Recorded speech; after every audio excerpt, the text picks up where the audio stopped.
So, good morning, everybody. I want to welcome you all to this conference, Animal Welfare for Sustainability and Competitiveness. Everybody has been sent the program and the link to the Durango website. The program is there, and more importantly, it's from there that you can send the questions to the speakers. There will be some opportunities for people in the room to ask questions directly, but even people here in the room can send questions via the link. My name is Linda Keeling. I'm Professor of Animal Welfare here at the Swedish University of Agricultural Sciences.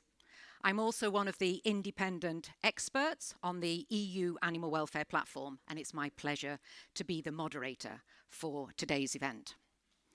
We have two speakers to introduce this meeting. The first is Dan Ericsson, State Secretary in the Ministry of Rural Affairs and Infrastructure here in Sweden. You're very welcome.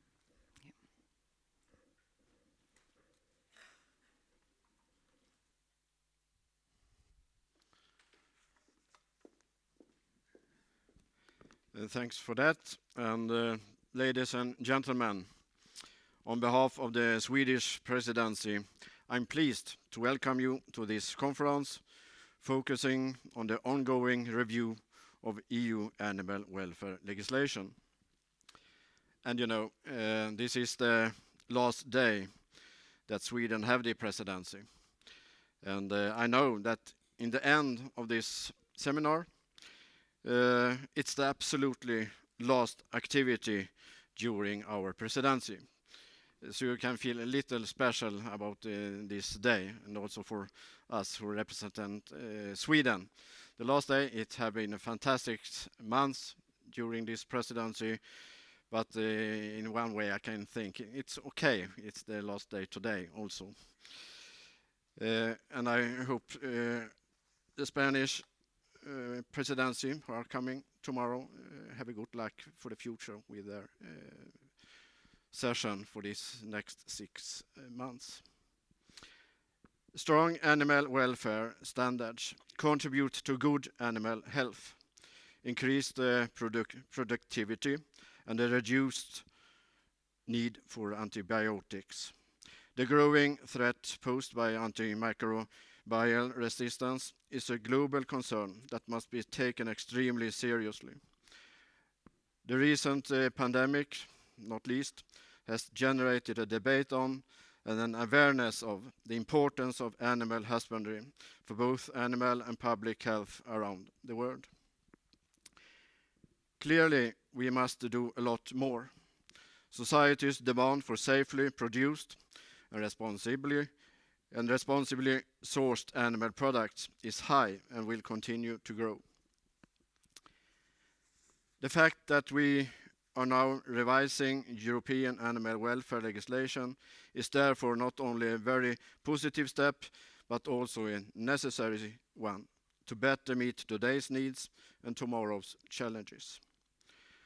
Food producers throughout the EU have recently faced difficult challenges in the form of increased costs and great market uncertainty. The need for a stable and sustainable food production in Europe is more important than ever, and something that is particularly apparent in times of uncertainty, crisis, and war. A sustainable food production must be viewed as a long-term undertaking, a key to be more resilient to events such as drought and heat waves. And you see it's good weather today, but here in Sweden we hope for more rain, I can say. We have for a month, 1.5 months now, drought here in Sweden, and therefore after this day, I hope you have a good day here. I hope we have more rain in the whole Sweden, also here in Uppsala. When building a sustainable and competitive food system, a key component will be animal welfare and its legislation. The Commission's evaluation of the current legislation shows that existing legislation is not tailored to meet either current or future needs and challenges. The legislation needs to be updated based on new science and able to adapt to new technologies and knowledge. We also need to address the uneven implementation of EU legislation and the compliance gaps we see today. New rules are not beneficial if they are not applied. This is important for safeguarding animal welfare and creating a more level playing field in the EU. For the food system to be sustainable in the long run, it needs to be competitive for all stages and actors of the food chain. Today, there is a considerable amount of research on the needs and well-being of animals. And I'm proud that we can hold this conference at the Swedish University of Agricultural Sciences, SLU, one of Sweden's leading and renowned research centers in this field, and also a world-leading authority in agriculture and forestry. The EU is already leading the way in sustainability and animal welfare. We now have the opportunity to also set a global standard. Doing so will benefit our European producers and consumers in many ways. So let me stress once again, an ambitious animal welfare legislation is a necessity to the long-term endeavor to create a food sector that can compete on equal terms to ensure a sustainable future for humans and animals. And I'm sure this day will offer interesting presentations. And I is still here for some hour to listen also on this. And I hope that you will engage in fruitful discussions on how to achieve our common goals. A food system that can provide a high level of animal welfare and food safety, meet consumers' expectations, while setting a competitive playing field for our producers and the entire food chain. Thank you so very much.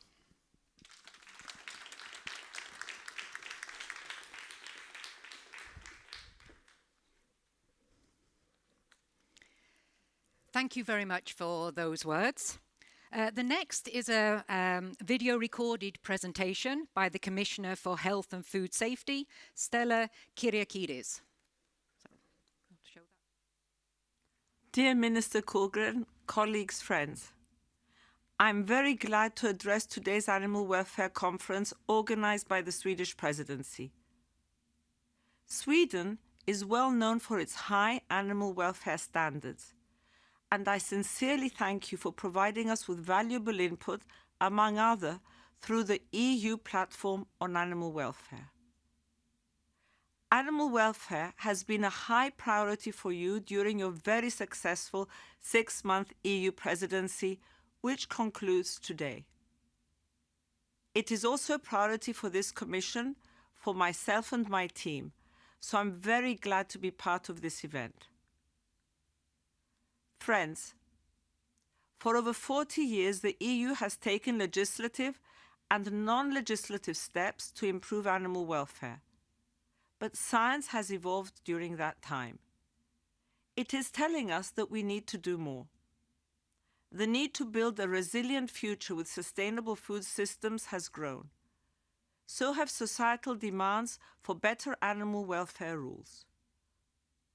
The Commission is working on an ambitious but balanced package of legislative proposals on the protection of kept animals, of animals in transport, of animals at the time of killing, and on animal welfare labelling. These proposals will be broader, easier to implement, and better reflect the ethical dimension. They will also better align animal welfare requirements with current scientific knowledge and citizens' expectations.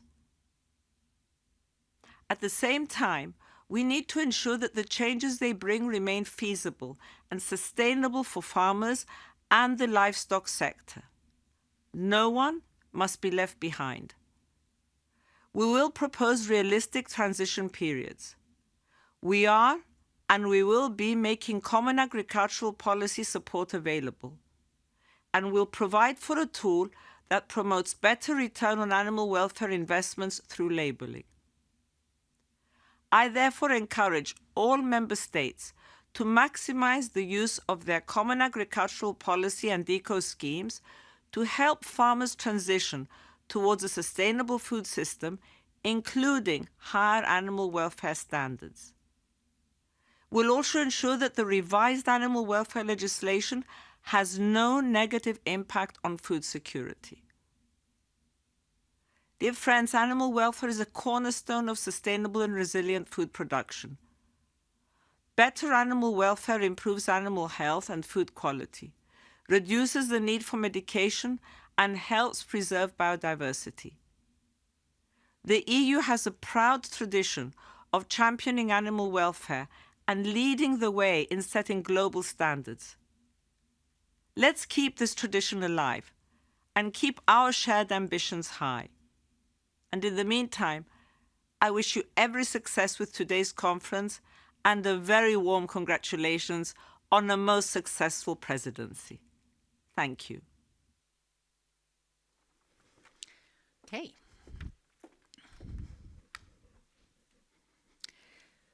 We're ahead of schedule, but I think we proceed anyway here. And now after those introductions, it's time to come to the first real session of this conference and to present the people working in the Animal Welfare Unit in the Directorate-General for Health and Food Safety at the European Commission. Lucie, Carrouee is the Deputy Head of Unit, and Juliusson is the Legislative Officer there. They will be presenting EU animal welfare legislation, Time for Change. Please, the floor is yours. Thank you.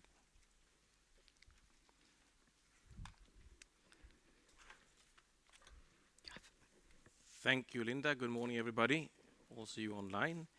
There should be a PowerPoint presentation kicking off, I believe. Yes. So let's indeed do kick off. I will start this presentation before passing the microphone to my colleague Lucie by putting things a bit in context, this action we're operating now. So if this works, should be.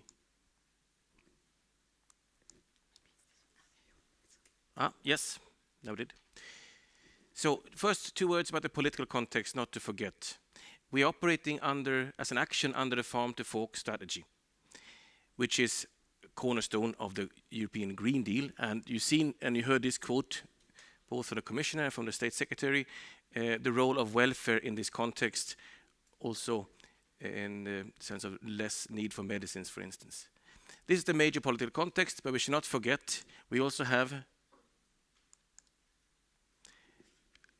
the ECI, Citizen Initiative on End the Cage Age, and the one still in the making, close to conclusion, on the Fur-Free Europe. Also putting this political scenery for us in which we operate.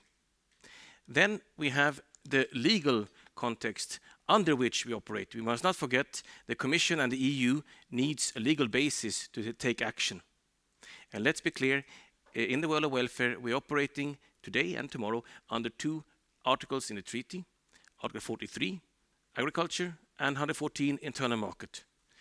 You've heard about Article 13 of the treaty. You see it quoted on the screen. It's an important guidance for the Commission when proposed legislation, but it's not per se a legal basis. We need to operate under those 2 blue boxes you see on the left, just to recall that. And then, not to forget, the international context. We're not alone. We've been inspired for years by the work of the Council of Europe, conventions, recommendations, and as some would say, these are the grandparents of the current legislation we have today. And it's also the work being done in what is nowadays called WUA, of different standards on terrestrial and aquatic animals, and the work being done there. So we should not forget we're not alone. Sometimes ahead, sometimes behind, but we do work in international context. And as you see in the blue box down on the page, there's also developments in third countries' legislation. For instance, as mentioned on the screen, the ban on cages in California as one of many examples of evolutions around the world to which we need to relate. So just be concrete. The legislation we talk about today are the 5 farming directives, the general one and the specific ones, the transport regulation, and the Keeling regulation.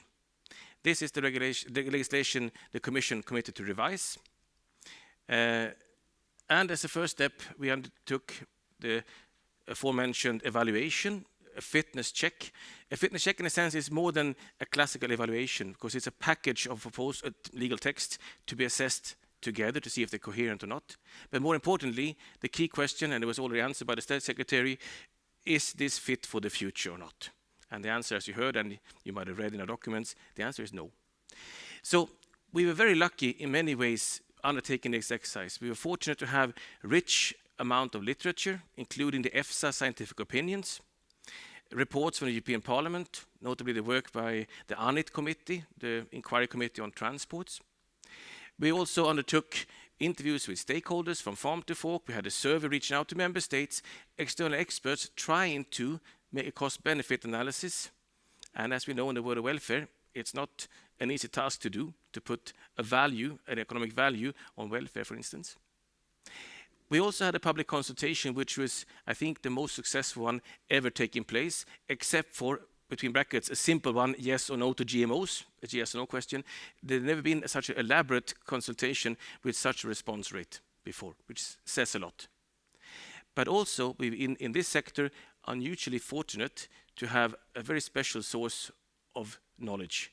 And those are the reports prepared, the audit reports prepared by our colleagues in SANTE F, Directorate F, now formerly called the FVO, the Food and Veterinary Office in Ireland and Grange, doing audits, not only member states, also in third countries, but mainly member states, giving us real life information on the situation on the ground. So taken together, we were quite well placed to make this analysis. On the public consultation, it was, as said, a huge success in many ways, high response rate, and many from Sweden. Not surprisingly, perhaps what was mentioned before, also by the Commissioner, the commitment to welfare in Sweden. But striking many respondents from Sweden. On a general note, it was a very supportive reaction. Most of these you see are EU citizens, 92.4% are EU citizens. And just to see some of the reactions in the 4 strands in which we operating on the kept animals, substantial support for new requirements for dairy cows, cats and dogs, for instance. On transport, again, support for introducing maximum journey times. On the killing side, banning electric water while stunning for poultry. And clearly, there was a need for more information through a EU welfare label. So it was a very supportive message. It also confirmed the shortcomings that we identified in the current acquis, because this exercise was undertaken with 2 purposes: to check the fitness of the current one and to test the waters for potential future policy options. Now, in a nutshell, these are the main findings of the fitness check. Clearly, the legislation we have today has improved welfare, mostly for animals which are profiting from targeted legislation, like laying hens, calves, the white veal, for instance, but not to a sufficient extent. And there's still gaps, as mentioned, gaps in the legislation.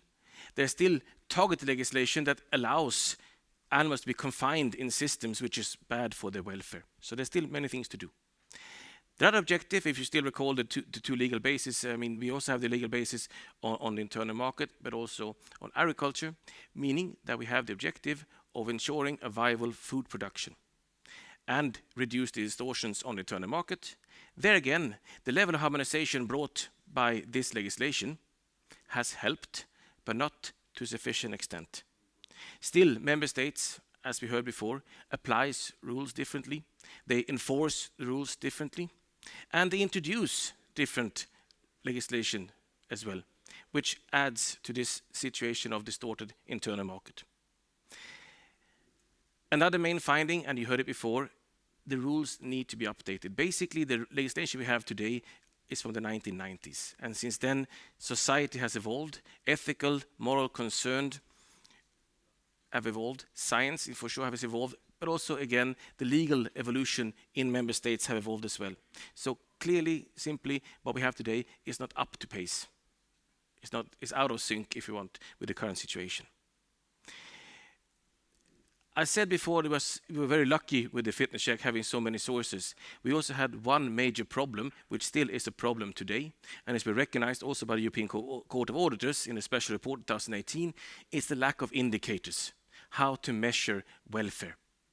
It's not an absolute lack. We know it very well. Thanks to the Welfare Quality Project in the 90s that inspired this discussion, triggered what we have, the only real example we have currently, the foot pad dermatitis in the Broilers Directive 2007 was an innovation in those days, the way of thinking of animal-based indicators, but it didn't go further than that. On member states level, yes, there are examples, but there's still no coherent, generally agreed indicator to measure welfare in Europe, be it on farm level, slaughterhouses, or member state level. And this lack of indicators was also a problem for us when performing this fitness check, and it will remain a problem for the future unless it's solved. Another finding down to the left, we need a better return for those investing in welfare. True, and it emerged from interviews in the fitness check, many see welfare as a business opportunity for the sector. And clearly, there's a desire from consumers to want to know more, and they also claim to be willing to pay more. And we can discuss until tomorrow, you know fully well that what is said is not always what is done. On a stressful Friday afternoon in the shop, you might go for the cheapest options, as many would, especially these times. But the willingness is there, and evidence is there to suggest that if they are better informed, they're even more willing to pay for something. So this lack of return, which is felt at least by industry himself, it's a problem that we defined, and also calls from the operators themselves to please tell the consumer, tell the world how great standards we're operating under compared to others. And please let your welfare requirements also apply to imported goods.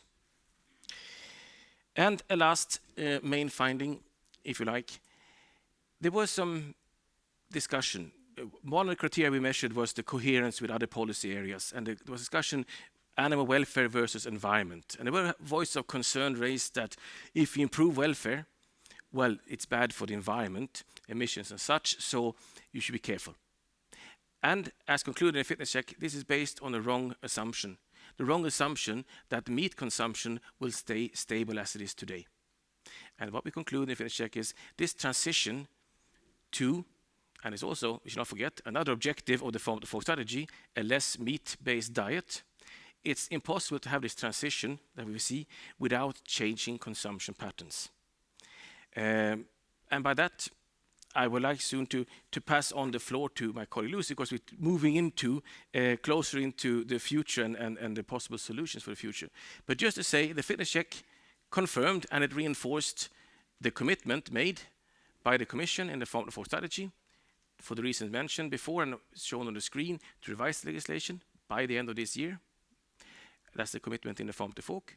And we also have the other commitment, which is barely visible, I see now on the screen, in reaction to the ECI and the cage age, to propose legislation to phase out the cages, with the caveats reserved you see on the screen about transition periods being based on science and a public consultation and an impact assessment. So I will conclude my part of this intervention with a snapshot of the state of play today.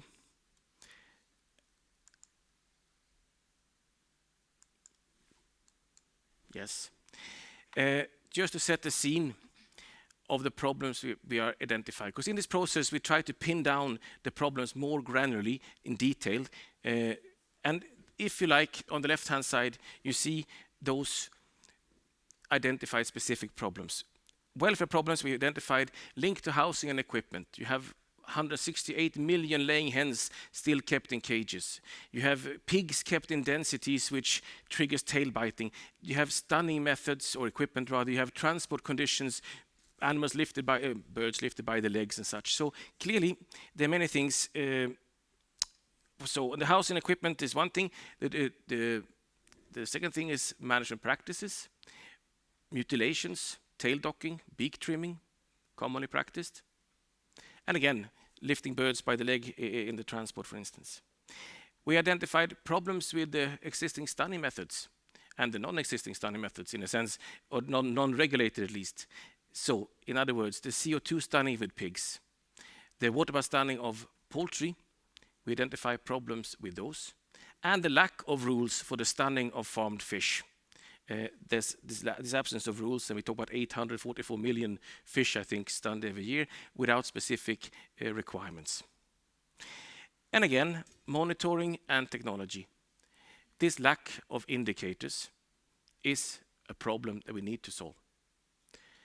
And also, this lack of use of, I cannot say modern, because it's not very modern anymore, technology, it's there ready. For instance, video surveillance in slaughterhouses or GPS tracking, real-time access in trucks. There are many problems that we could be, unused potential in this lack of uptake of technology. Another specific problem we identified, and it's a bit new in this context, well, not in this context, but legal terms, is the breeding strategy, the genetic selection of animals causing welfare and health problems. For instance, the fast-growing broilers with leg disorders. There is a specific area of problems that needs to be, we thought, to be addressed. Another problem, and we had heard it before this morning, is the uneven level playing field. Again, we have two major objectives: ensure animal welfare up to the point that we also ensure reduce distortion in the markets. Turn around, reduce those distortions up to the and welfare, but to the balance. It's a balanced approach. And here we are facing this problem, as before we said, that member states are implementing the rules differently today, especially, but not only, the directives. Directives to be transposed, depending on the political ambitions of that member state, it takes different directions. It's not only a linked problem to the directives, we also see open norms in the regulations. I think in the transport regulation, the word appropriate is mentioned 39 times. And what's appropriate to me might not be appropriate to you. So this kind of open norms also poses a problem. And then again, the fact that the EU has not acted in legal terms since 2009, the latest legal change, had triggered the member states to take action, to respond to these citizens' concerns. One example is the killing of day-old chicks, for instance, or labeling, if you like, where we have 46 different labeling schemes in Europe today, all different. It's also part of the problem, and again, trigger this uneven level playing field. And then, indeed, these unmet societal expectations. Day-old chicks is one example. Animal transport might be another one. And it affects consumers' behavior, and it affects the internal market. And clearly, the demand for more information is there. Clearly, the expectations of a more sustainable food production in Europe is there. In the public consultation you saw, 87% considered that what we have today is not sufficient to meet the future challenges: environmental, climate change, biodiversity. And these unmet societal demands is a problem, not only for the animals, but also for the producers and the food business operators. So this is, in a nutshell, the problems we picture today. And I will now pass on the floor to Lucie to explore what the future potentially might bring. Thank you.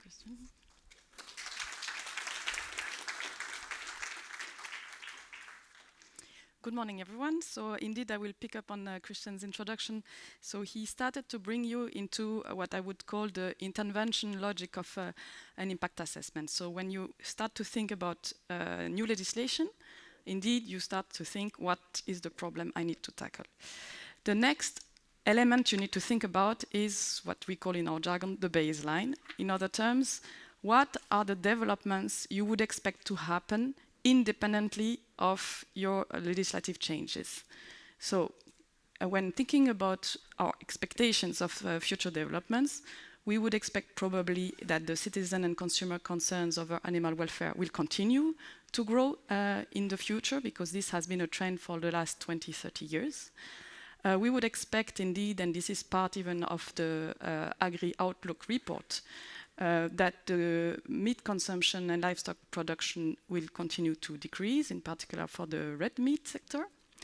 And we would expect, importantly, and this is already what Christian started to mention, that member states will, if the EU doesn't act, member states will continue to take action at national level, and we will have really a very exponential development of various diverging standards in the EU, including on labeling, but not only. We try to map a little bit the existing national welfare rules, and it's huge. It's really huge, the number of national welfare rules different from one member state to another.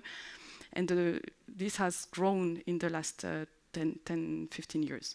And this is linked to what Christian was saying. Especially on farm level, the EU legislation has not been substantially changed for 20 years. So you can imagine that, of course, the world continues to evolve in the meantime.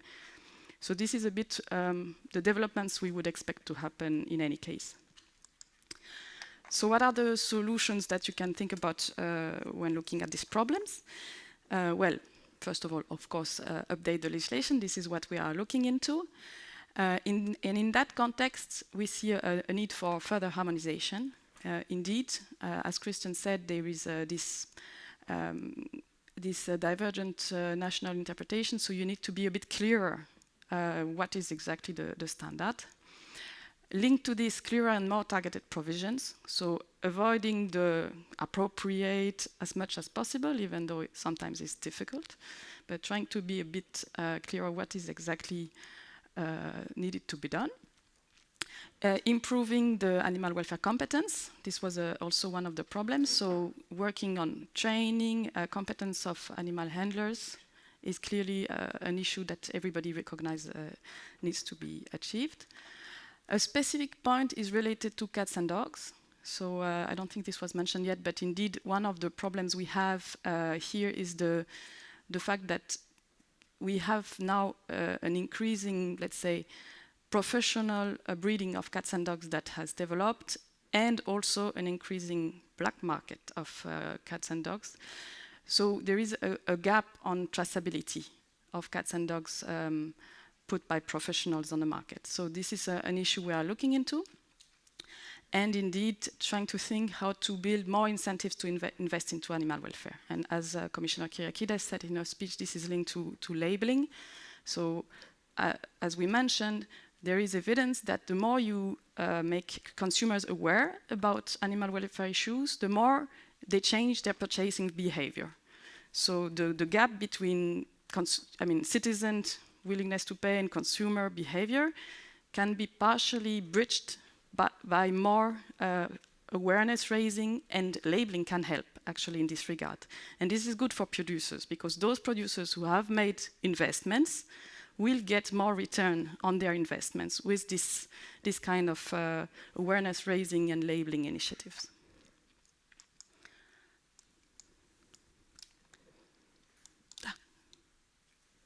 Yes. So now looking a bit at the methodology of an impact assessment, how does this work? How do we try to conduct this kind of exercise? We start from the fitness check, which is of course what Christian presented, the basis, what do we have now, what are the problems with the existing legislation. The other very important basis for the impact assessment and the future proposals is EFSA. We will have a presentation from Yves in a minute. So all the scientific evidence, because we need to build science-based legislation. And for the purpose of the impact assessment, we have had 4 external contractors doing impact assessment studies. They are not doing the impact assessment itself. They are doing studies that support the impact assessment of the Commission. And as part of these studies, they do what we call triangulation, if you want to know everything about the impact assessment methodology. So they try to find evidence from desk research, data, and to triangulate this with stakeholder consultation. So an important part of their job was to reach out to stakeholders, professional stakeholders, NGOs, member states, third countries, EU institutions, etc. So they did interviews, they did surveys, questionnaire, focus groups, validation workshop. There was a big consultation activities there. And in addition to these 4 external contractors, we had also additional expertise. So we have used, and we are still using, experts. In particular, an expert has helped us to evaluate options in relation to video surveillance in slaughterhouses. And another expert is helping us with evaluation of cumulative impact. So when you add up all the options that could be explored, what would be the cumulative impact? And we have also been working and are still working with the Joint Research Center in the Commission to assess more precisely what would be the impact of some of the options on food security and food affordability, because as the Commissioner mentioned it in her speech, we don't want to put on the table any proposal that would be harmful for food security. And as part of this stakeholder consultation, we had, the job done by the external contractors in their studies, but we are ourselves, the Commission, doing a lot of stakeholder consultations. So we had huge number of meetings, I mean, bilateral meetings with many of you, actually, to discuss every issue that is on the table. And in addition to this, we have we have set up specifically for this exercise 6 subgroups under the Animal Welfare Platform. They started working at the beginning of 2022. So we have a subgroup on dairy cows and calves, one on pigs, one on poultry, one on transport, one on animal welfare labeling, and one on slaughter and killing. And they have been working really intensely. So they had meetings. Each of these groups had meetings every month for almost the whole year of 2022, and a bit less frequently this year. And all the reports of these discussions are available on our website, so this is very transparent. You can see all the ideas that have been exchanged and brainstormed in these groups of experts. And the purpose is not to conclude anything or to prejudge anything, it's just to enrich the reflection and the knowledge of the Commission of what are the problems on the ground, what is the feasibility of certain ideas, what are the national practices, and these sort of issues. So on the basis of all of this, the impact assessment objective is to assess the animal welfare, economic, social, and environmental impacts of different policy options. And actually, these are the broad categories of impacts, but even within those categories, you have subcategories. I will not enter into detail, but this is quite a complex exercise, actually. Just a word to mention the EFSA mandate. We will go in more detail in the course of this morning, but to explain from the point of view of the Commission why we have sent those mandates. So when the Farm to Fork strategy was adopted in 2020, of course, the first point was we will need to do something science-based. What do we have now in terms of science? So we looked at existing EFSA opinions. We saw on some areas we have recent opinions, for example, in the area of Keeling and slaughter, we had a series of recent opinions we could use, that was fine. But on another series of areas, we didn't have recent enough opinions to use. So we sent a series of mandates, you have the list here. Transport, pigs, broilers, laying hens, calves. So that was the first series in 2020.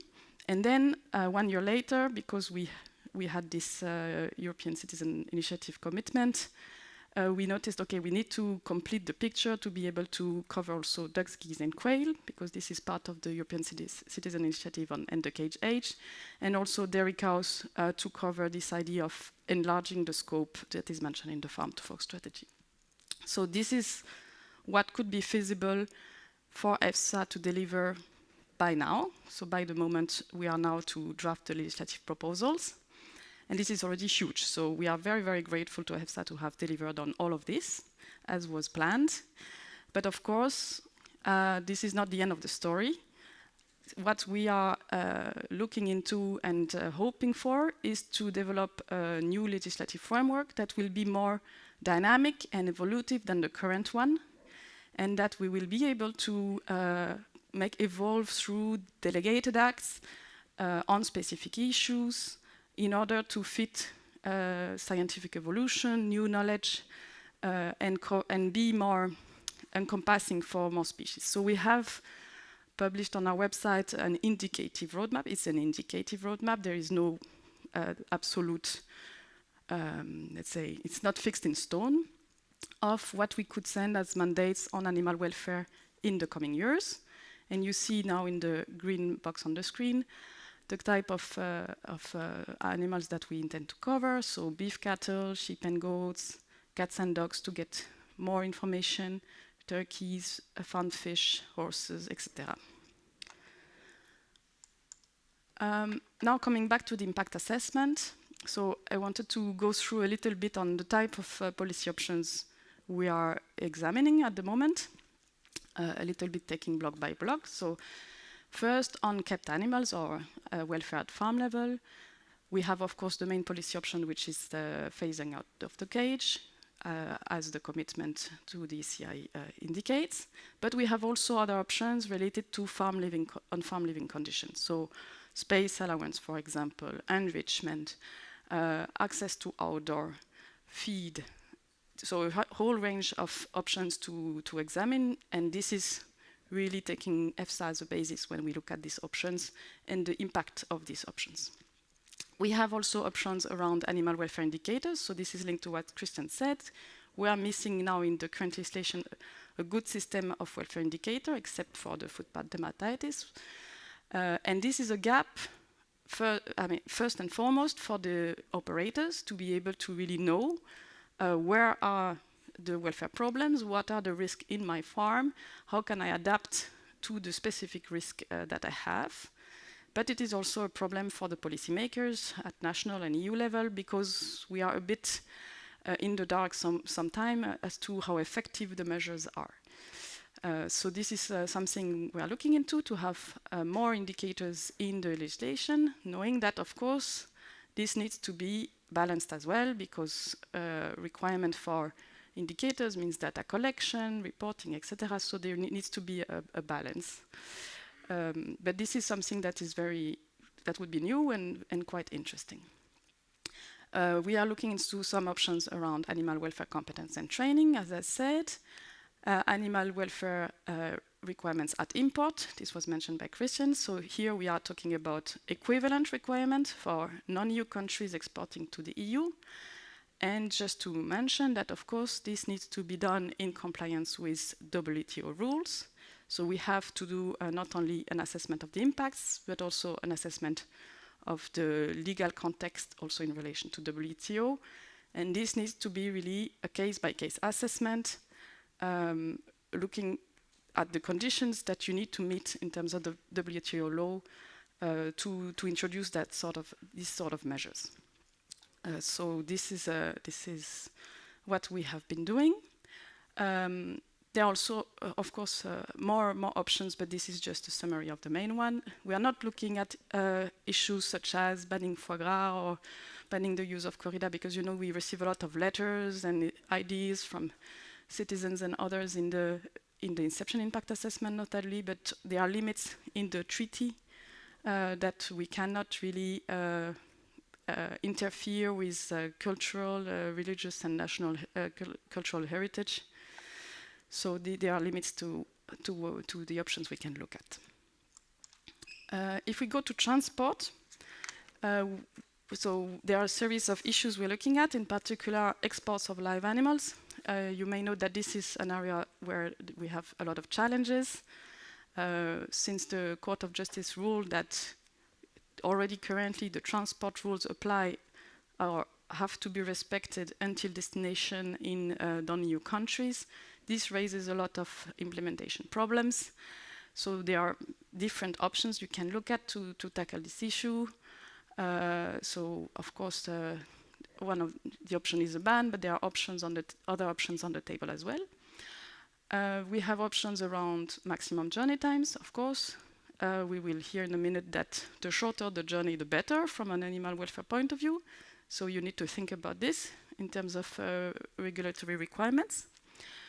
Space allowance, definitely an important parameter when looking at animal welfare during transport. Vulnerable animals need specific conditions during transport, in particular unweaned calves, but it's not the only category. And how also could we use better new technologies and technology in general, not necessarily very new, to improve the conditions of animals during transport. Now let's move on to welfare at the time of killing. So this was mentioned by Christian. There are problems. I mean, we know already from EFSA and from science in general that since 20 years or so that there are problems with certain stunning methods that are authorized today. So in particular, this concerns the stunning of pigs by CO2 with high concentration. and water-based stunning of poultry. So we have different options, in particular to phase out these stunning methods. We are looking at options around introducing stunning requirements for farmed fish. Today, farmed fish do not benefit from specific requirements in the current rules. We are also looking at options around the pre-approval of stunning equipment to make sure that the stunning equipment is really designed and used in a way that respect welfare. And I mentioned, I think also earlier, that we are looking at options around use of video surveillance in slaughterhouses to basically have more feedback to slaughterhouse staff in order to make sure that they really better respect the rules and handle animals in a proper way. We are not looking at options around religious slaughter. So the current legislation is really has been recognized by the Court of Justice as reaching a good balance between animal protection and freedom of religion. And there is no, let's say, options on our table to amend this status quo.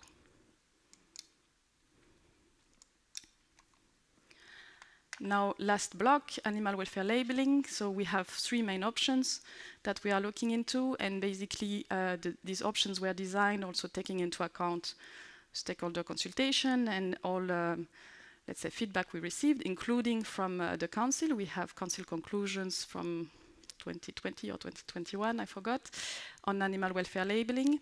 We have also a report of the European Parliament that touches on the issue, and of course we have 2 subgroups of the EU Animal Welfare Platform that has looked at this into detail.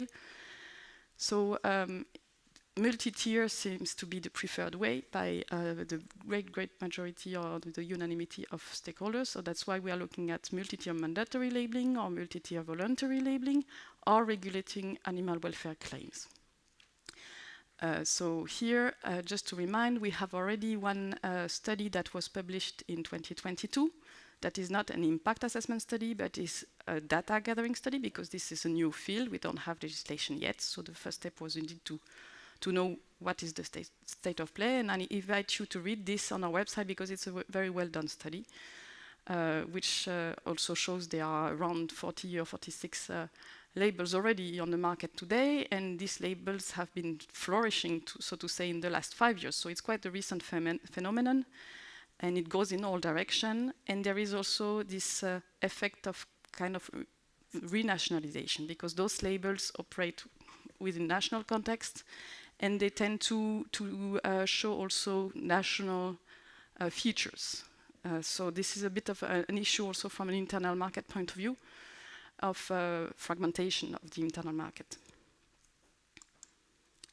So like in the fitness check, when you are doing an impact assessment, you need to look at costs and benefits as well. And here just a slide to brainstorm a little bit on the categories of costs and benefits that we can have with new welfare rules. So of course, you have costs linked to investments in new housing systems and installations, labor costs, costs linked to training, administration, but you also have benefits. So you have, of course, the benefits of improved health. Health is one of the dimensions of welfare. So if you improve welfare, it's part of it. So you improve the health of animals. You have, in many cases, benefits linked to productivity and meat quality. You have less animals injured, less mortality. So this is immediate benefits also for producers. But looking at the wider societal benefits, this was mentioned by the State Secretary as well. You have benefits linked to antimicrobial resistance. So indeed, when you improve animal welfare, you have less needs for medication, including antimicrobials. So you reduce antimicrobial use, and indirectly that contributes to reducing the risk of AMR. As Kristen said, when you have, let's say, a system that is less intensive, so to say, you have also less emissions, and you have, and that's very important, improved reputation and consumer trust. And this is also what the introductory speeches were stressing, is that now we are in a situation where we need to look at the long term. This revision is not about doing a mini step that will lead to another mini step that will lead to another mini step. This is really looking at long-term strategic objectives, stability for operators, for consumers in the next 10, 20 years. And this is linked to what we need to do in order to give consumers the trust in the livestock production chain. So this is an important benefit, long-term benefit of the future. And this is interesting if you want to read it. There was actually a report done by the Australian meat sector that themselves, they have analyzed this kind of challenges that they face, and they have put a figure on this sort of risk and benefits that they see to it. So you could look on the internet. So now looking at the next step after the impact assessment, the legislative proposals. So just to recap what we are working on currently. So we are working on draft legislative proposals for legal text. So a proposals replacing the current directives on animal welfare at farm level, proposal of regulation, a proposal of regulation that would replace the current regulation on the protection of animals during transport, a proposal of regulation that would replace the current regulation on the protection of animals at the time of killing, and a new regulation on animal welfare labeling. And on that last one, just to explain that this would be, let's say, a framework legislation in the sense that it would introduce an instrument, a legal basis, but there is no capacity in that proposal to already set up everything that is needed to have an operational label, because you need, of course, to look then, let's say, product by product, what would be the criteria for a label on a different product. So there will need to be a different step also coming after with delegated acts.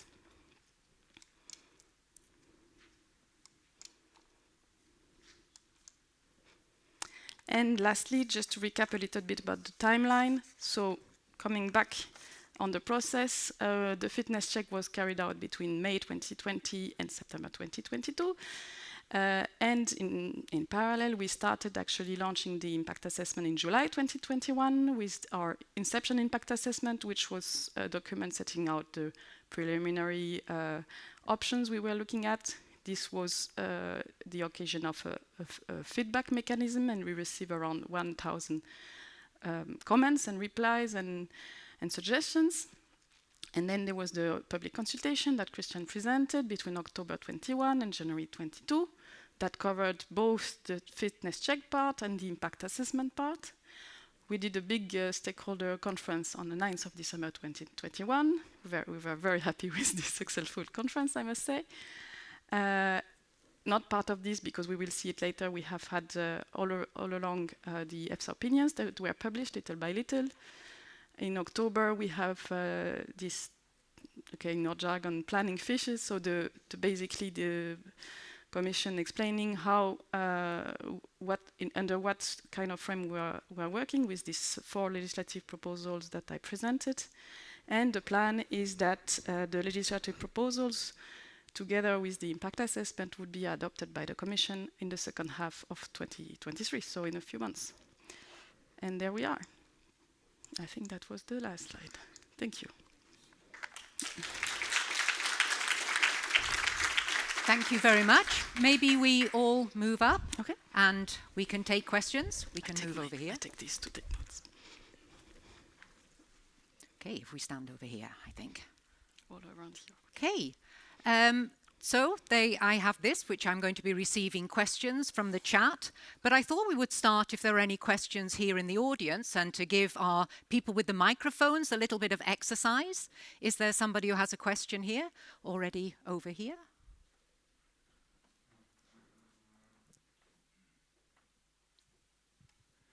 Thank you very much. My name is Hans-Peter Schons. I'm director of the German Animal Breeders Federation, and I'm here to represent the European Federation for Animal Health and Sanitary Security, which is a federation that is grouping privately organized and semi-official animal health services that are present in many member states. I have a comment and a question. And I will start my comment on a very positive note because I want to praise the Commission's presentation here, which is a clear demonstration that there's a big effort in the European Union to really improve things and to have a very broad approach, a holistic approach, which is very good. However, one thing annoyed me a little bit, and I really take exception to the fact that breeding strategies were only shown in the column of problems. I know what you mean, Christian, when you refer to that, with broilers, fast-growing broilers and so, but we also have to acknowledge that breeding companies already have taken some corrective measures against this. And so I'm rather sure that in a few years' time, nobody will talk about these kind of animals anymore, because it takes some time before the breeding strategies take effect. Breeding strategies, in my view, should also be seen, and I really would like to stress this, as part of a solution. We will have some unintended effects when we are breeding animals, but we can correct it. We can breed animals that are more robust. We can breed animals sometimes to make them even resistant against animal diseases. We can breed them to lower the risk of boar taint. So there are a lot of positive developments, and I really would like to mention this, and this should also be acknowledged. And now to my question. The question is for Lucie's part. You mentioned costs and benefits. It's quite obvious. But what you did not spell out clearly is that costs and benefits are not evenly distributed. So there are some people in our societies that will bear the costs, and others will reap in the benefits. So for example, if you're talking about a farm, the farmer will have to invest in a new stable, but the possible benefit of lower risk for antimicrobial resistance will be for everyone. So what initiatives or what measures is the Commission thinking of in order to balance this out? Okay, very clear question to you. Thank you very much for the question and comment. Maybe first to react to your comment, because I just wanted to say we absolutely agree with you. Yes, indeed, breeding strategies are also part of the solution. It's just that for us, we, of course, take the point of view of the minimum requirements. And you cannot really set as a minimum requirements that breeding strategies will be the solution. But of course, I fully agree with you. But the reason why we mention it as problem is that the idea is to look at those, let's say, extreme cases where we would really have damaging effects, and to say, okay, this should not be possible. And for this, we will discuss in more detail later, because this is really based on EFSA recommendations.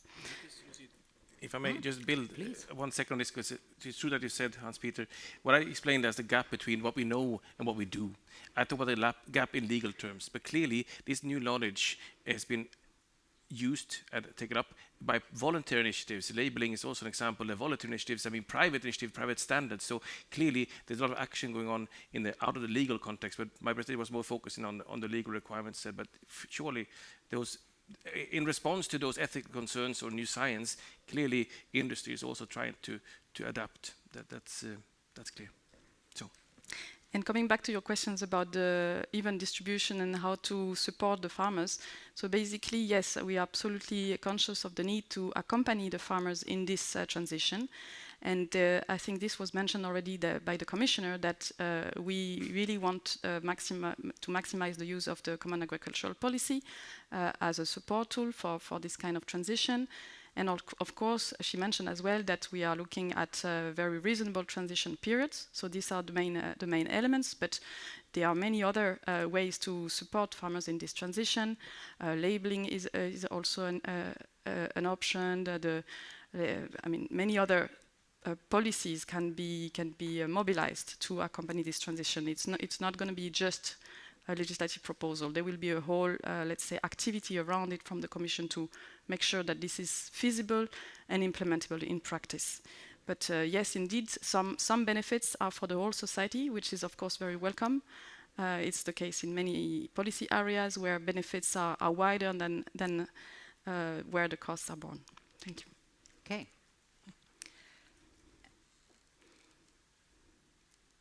Do you want to come back with a question there, or it's very quickly, and then I have quite a few questions coming in here as well. No, just one very important point about the CAP funds. I heard the message, and of course, I would support it. However, I think we all know that funding of the Common Agricultural Policy is already planned. So there is no free money that you could choose and say, no, I will take this for animal welfare. Because if you will take it for animal welfare, if a member state will decide to put more into animal welfare, he will have less money to support environmental protection, climate change, whatever. So that's really a very big challenge, and honestly, I'm not sure that this will really work out because there is no money. So if we would have fresh money for animal welfare, that would be very welcome. Everybody would like fresh money. Do you want to answer that, or? Maybe just to stress that we are not only talking about this cap, so not only this programming period, we are talking also about the next programming period. So just to keep that in mind, that not everything is already decided. There are many things that are open for discussion for the next programming period. Of course, already now we hope that member states will continue to make the best use of the current possibilities, but yes, there is a lot to be discussed for the future. Okay, we have a question here, and then I'll go to some questions from the chat. So over to you. Yes, thank you. My name is Johan Ericsson. I'm representing the Swedish pig producers as a chairman there. And I have two questions. I'm filling in the Mr. over there said, and that's very important that it will be even and equal all over Europe, even in Sweden, though we had been beyond for a few years, 30 or 40 or so. And then the next one is to have healthy pigs. I'm representing the pigs. It's a bit partish, but you need to have them healthy. And to have them healthy, you need to work the sicknesses and stuff away, to keep it away. To do that together with making it easier to transport or import, export, that's a big issue for us in Sweden that are free from PRRS and so on, other sicknesses that we know is doing great harms. So we want to send a message to think about that we would like to keep our country clean from things that we've been working on for a long time. Thank you. Which one of you would like to answer that? Well, I can maybe start by picking up and saying this discussion is not new. I'm old enough to be involved in the animal health law. In my previous boss, Mrs. Paulsen, Mary Paulsen, she might be known to some of you. And this discussion was already then the case. So what we can say in the exercise of the impact assessment, one fact we look at is coherence with other policy areas. So we should not take back with one hand what we give with the other. So we're trying to ensure coherence. But clearly, we see the link, as Lucie said, the link between health and welfare it's imminent, no? And better living conditions for pigs, for instance, less, lung disorders. There's clearly a link between living conditions on a farm and the health of the animals. But just to say, we work together with colleagues in animal health unit to ensure consistency. That's Okay, so now to some of the questions that have been sent in. One of the questions is, will fur animals be covered in the new legislation? And how will the EU take action on the EU Citizens' Initiative on Fur-Free Europe? You commented on the Citizens' Initiative for Ban the Cage Age. Can you expand on that?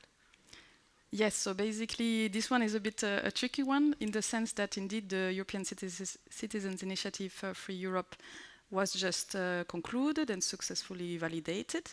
So the Commission received it a couple of weeks ago, I think, formally speaking. So for us, this is the start of the analysis and examination process.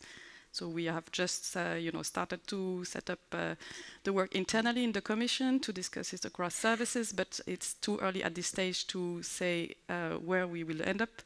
So I will just reply that we will have a formal reply before the 14th of December 2023. So a little bit of suspense and wait and see what the reply will be.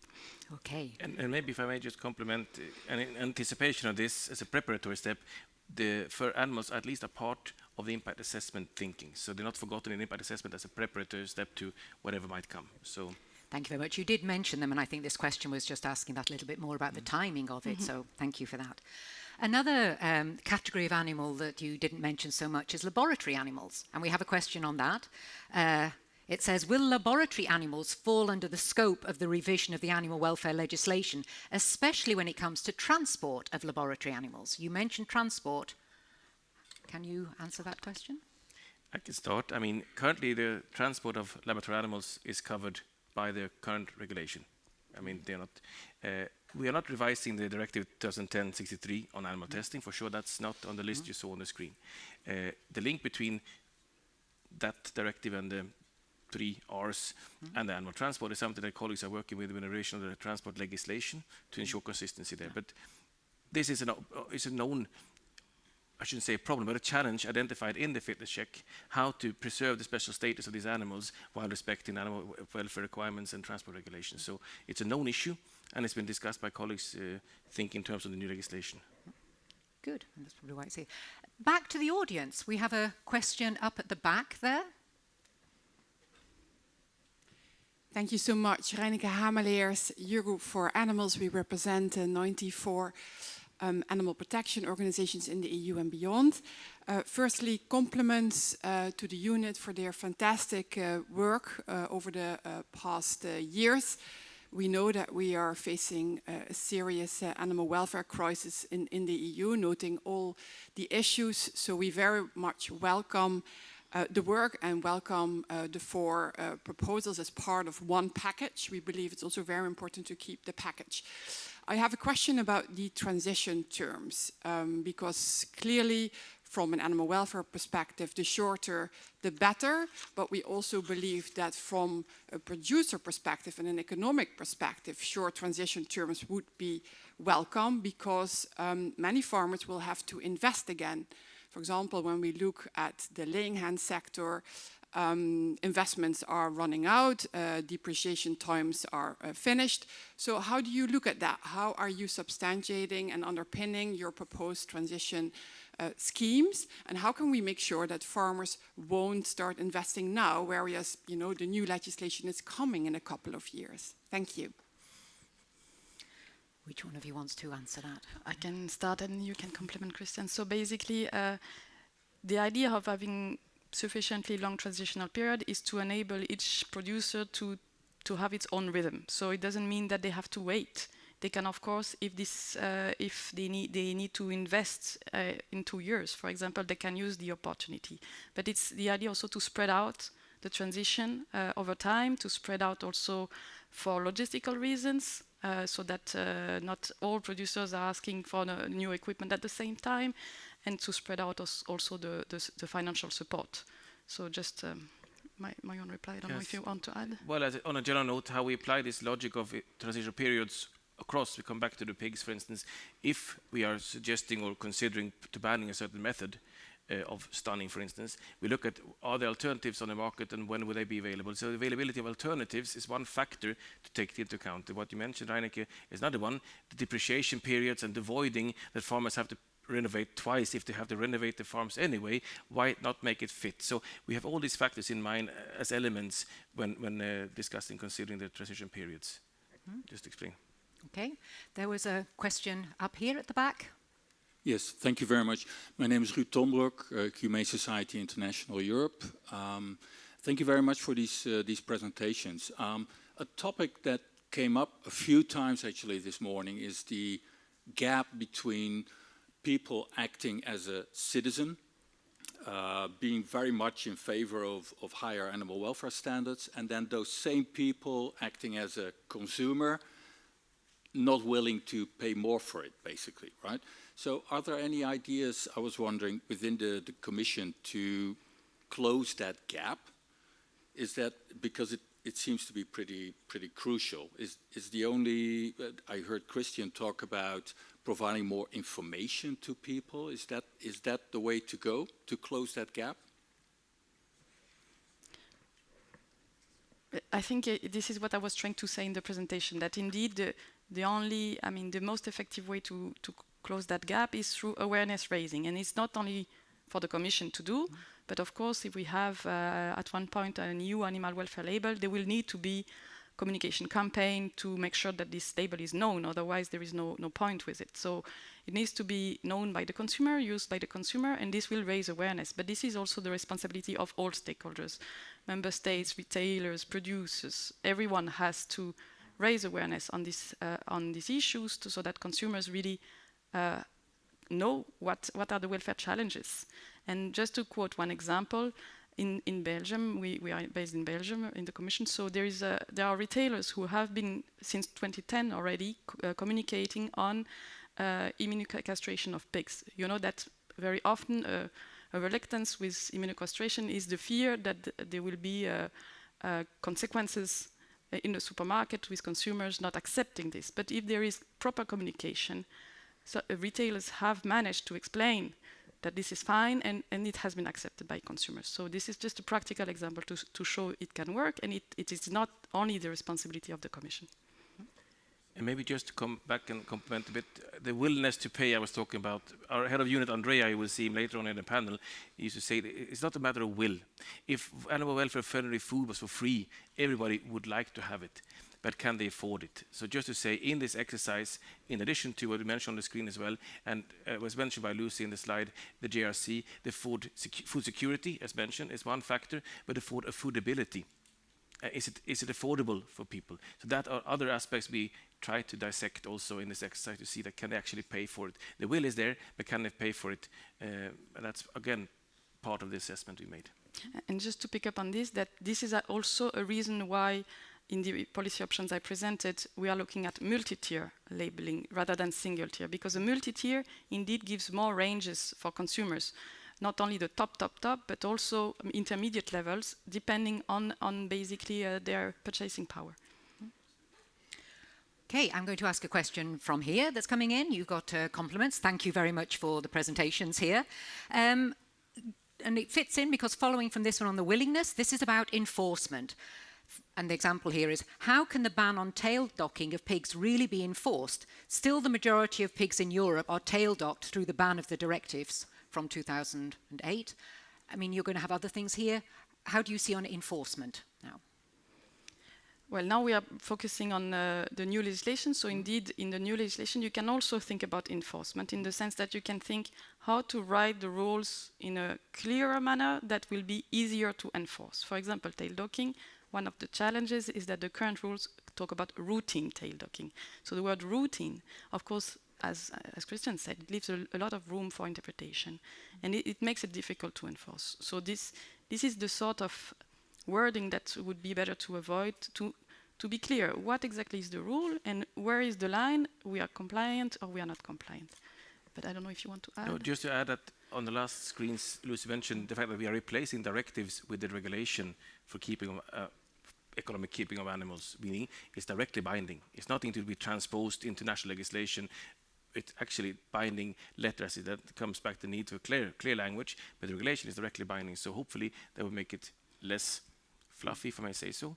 But also the other tools you mentioned, the indicators, reporting. I mean, thinking out loud, you could maybe foresee counting of intact tails, for instance, as an indicator of a happy pig.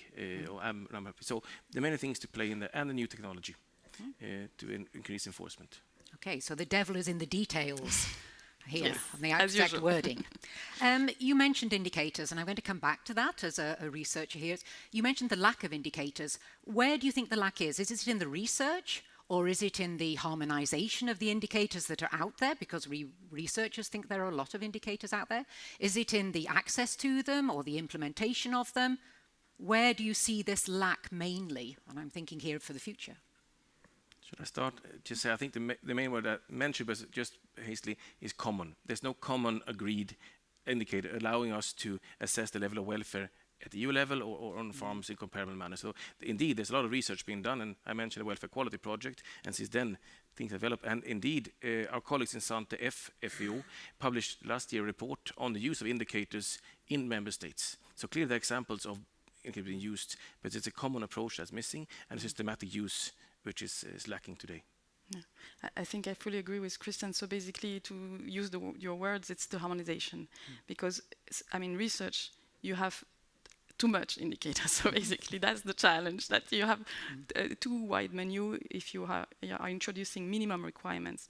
You cannot have a huge list of indicators that have to be collected, that have to be monitored and collected and reported. This is too burdensome. So that's the challenge, really, to say, okay, we want a few indicators that are common, that are monitored by everybody, ideally in the same manner, so that we can have comparability of data and have an overview, ideally at EU level.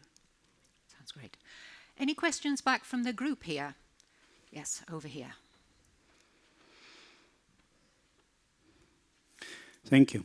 Thank you for the very good presentations and very huge work done. I knew that the European Commission knew the gaps, and we are counting as producers from Copa Cogeca of livestock producers that European Commission will help for producers to cover these gaps. And I would like to comment about the transition period in livestock production. Producers have to have long term of transition period, because this is very important. We just spoken yesterday with producers, and we have the situation that producer started to construct the barn 3 years ago, and he has done all documentation, all finance is covered.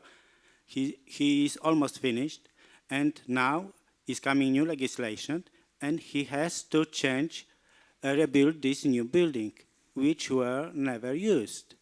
And this is why we need to have a long term of a transition period, because livestock production is for decades. To have the good result in livestock production takes decades, not years, decades. Thank you. Okay, so back to the transition period. Yes, I think we already commented this, so I don't have much more to add. I think this was more a comment, and we are fully aware of this need. Thank you. Okay, back to you again, here at the front. And then... no, because I don't think the people will hear. Do you want to come down with a microphone? Oh, I'm sorry, I missed that there was, I was blinded by the light up there. I'm sorry, before you, there's a question up at the back there. Thank you very much. Pierre Sultana from Animal Health Europe, representing the manufacturers of veterinary medicines. Thanks a lot, Lucie and Christian, for the presentation. It was very good to see where you are with the different proposals. Just don't want to reopen the Pandora box here, but on the animal health side, it's true that we should be careful not to close some animal health related problems by opening some new ones. Yeah, that's a risk, but let's see how it goes. My question is about the elephant in the room, and sorry about that. Someone had to ask it. So do we have any update in comparison to 2 weeks ago about when the proposal can be expected? Thanks. Yeah, indeed, the elephant in the room. No, actually, we don't have news at the moment. So you can monitor what we call, in our nice jargon, the LPP, liste des points prévus. So it's basically the agenda of the College of Commissioners. It's now only published until mid-September. So this is where we are now. It was also one of the questions on the chat here. So, but now we come over to this question. So down at the front here.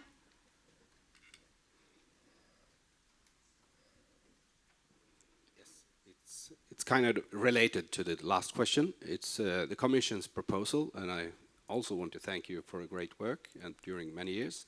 But then we have the Ministry Board, and then we have the Parliament. What is your best guess of the time schedule for them to approve and to... Yeah. Well, first of all, you're right to say, and it's a good comment, because it's the first time ever the European welfare legislation, except for animal testing directive, but this family of legislation is decided in co-decision by the Council and Parliament. It's the first time ever. To add to the confusion, there's elections in the Parliament next year, so we don't have any idea what the new Parliament will look like. Also member states elections, obviously. So it's a bit of a crystal ball you need for this. But true to say, this is calling for co-decision, which might end up with what we call trialogues. So when the Commission intervenes, try to mediate and find a common position, they have to agree, these two, which is usually a matter of a year or two, depending on. What we can do from our side is to, we touched on it before, is to provide the most balanced approach and proposals as possible to simplify the negotiations. That's our contribution. To have a balanced approach, I think, will simplify. But then it's really in the hands of the co-decision makers. And But yeah. Just to add that the 1 year of 2 is, let's say, kind of normal timeline, but here we have the challenge of the European Parliament elections next year. So of course this will mean that from the Parliament side there is a period of a gap. So this is a bit the special case that we have now. No. And then to add, I mean, even if it's adopted by the co-legislators, it will not apply from day one. There will obviously be a certain period before it begins entering into force, and then indeed come back to this issue of potential transition periods with certain provisions. So, yeah. Everybody wants to know the timing. Yes. We've waited a long time for this. Going on to that, do you see this as a real opportunity here, but also it's like the perfect storm because there's lots of things happening at the same time? What's your view here on this balance? I mean, you really were presenting it as an opportunity to make this big step forward and set a stable future. Any more you want to add on that in terms of this, or where do you see these remaining challenges here? And I'm thinking maybe of the sustainability, the other things that are going on. I can just start by saying it is, as mentioned before, and also by the audience, a very ambitious approach. And the Commission's commitment in 2020 to revise the whole legislation never been done before in such a way, relying on this backlog of science, the upsurge of science that is available and not been used. And it's really, it could have been different. It could have been, but Lucie said, miniature. This is really an attempt, at least, to have a coherent overhaul, which is quite unique. But just to say that the reason also is that this is what producers member states request. I mean, we have heard in discussions with member states that member states don't want changes that will lead to 5 years later saying, okay, now you need to rebuild again, and now you need to redo it again because this is not viable for producers. So it's a kind of necessity that you need to think long-term strategy. Of course, as you said, now we are at the end of a Commission mandate. It's a specific political context, so this makes it more challenging. I think we can leave also a bit of of this discussion for the panel discussion this afternoon. I'm sure Andrea will have will want to comment on that. But still, the need is there, and if we don't act, it will just become more challenging in the sense that it's been 20 years. The legislation is not not been amended, so adding more years is not going to simplify the exercise, in my view. No, it's an opportunity. I have a question here, coming back. It's more, I think, of a clarification of something you said, and it's asking for the people who are interested in cats and dogs. It says, in the roadmap to the future mandates to EFSA in the field of animal welfare, cats and dogs were not mentioned, but I think actually they were. And is it in your list of the upcoming scientific opinions? So I think this is a question for clarification for the people out there on the upcoming mandates. Yes, I can clarify. It was in the slide actually. We actually have already now requested a very targeted input on cats and dogs from EFSA because we would like already to have some specific rules in this proposal. But of course, there will be a need to update and complement these rules based on a more comprehensive analysis. This is why we are planning to send a mandate to EFSA on cats and dogs at one point.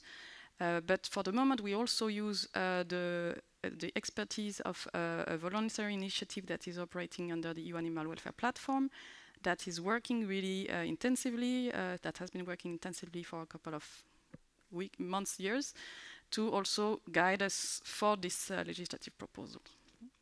And actually, people in the room can say much more than me on this. Well, I'm sure it will come back. I have one last question here, yes. And then we'll see if there are any last questions from the audience here. And again, this is rather a detailed question. Can you expand a bit on what will be covered in the framework of animal welfare labelling and what will be left for delegated acts, except from the criteria for different species? So this with labelling is an interesting one. So that's a question about delegated acts. Yes, we cannot give all the details, of course, because this is in the making. As long as nothing is adopted, nothing is decided. So we cannot give all the spoilers right now. But at least, indeed, on this issue of criteria, it's just to be clear that we have not built all the elements to already in the legislative proposal say, for example, for pork, this would be the criteria for this or kind of levels of the labels. This requires really a full analysis, specific stakeholder consultation, specific exercise to be done. So this is for sure for the delegated act. The rest, you will see. Okay. Maybe just to add, from a boring and legal point of view, and as a general remark, what the basic act must contain the essential elements. So the real fundamentals should be in the basic act. Then we complement with delegated act. But the substance, the treaty says the essential elements must be in those 4 regulations that you saw on the screen. Mm-hmm. Thank you very much. Are there any more questions? Yes. You have the last question from the back there.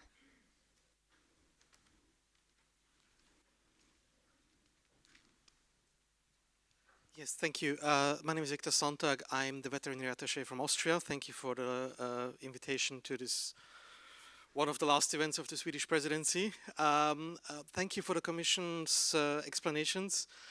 We all know how hard you work and how long you prepared to bring up these proposals. Hopefully they will come in due time. I would like to make one small comment and then add a question. The comment being when it comes to fur animals, and you said rightly so that there was the European Citizens Initiative with, I think, 1.5 billion validated signatures, and there will be a response to that. But I just humbly remind also that one of the co-legislators, the Council, demanded or asked for progress on fur animals in a note I think 2 years ago, and at the last Agrifish in June there was also an AOB note signed by 10 member states and supported by several others. So it's not only citizens' initiative demanding progress or expecting progress on the topic, but indeed the member states themselves, a big number of member states is expecting progress on the topic. So I hope that we will see some of it resonate in the proposals. And now to my question. I heard about one of these 4 proposals being dedicated to welfare labeling, and my question would be: will this piece of legislation be linked to another labeling legislation that is for the sustainable food frameworks? Will there be any interlink between these 2, or will be maybe the animal welfare labeling part of this sustainable food systems framework? Thank you. Yes, the answer is yes. So at least this is an easy one. This is what we are actually studying. The coherence, as Christian said several times, is something that is essential to look at in an evaluation, in an impact assessment, and of course in the legislative proposals as well. So we have been reflecting on the coherence between these 2 initiatives in the impact assessment, and of course we will make sure that they are well articulated when they are put on the table. I mean, we have a similar timeline with our colleagues who are working on this other initiative, and the idea is indeed to make sure they can work together and there is no discrepancy or no contradiction. I don't know if Christian, you want to add anything? No? Okay, so that was the last question. So we give a round of applause to Lucie and Christian. Thank you. Go back this way. For their hard work that they've already done, for their very clear presentations and for answering the questions so clearly. It's now time for a coffee break. For the people here in Uppsala, the coffee is outside and on the left. I hope that the people online will also take a pause. And for the people here, there is an exhibition outside called An Eye for Science. And we will start here again at 11:30. So thank you very much.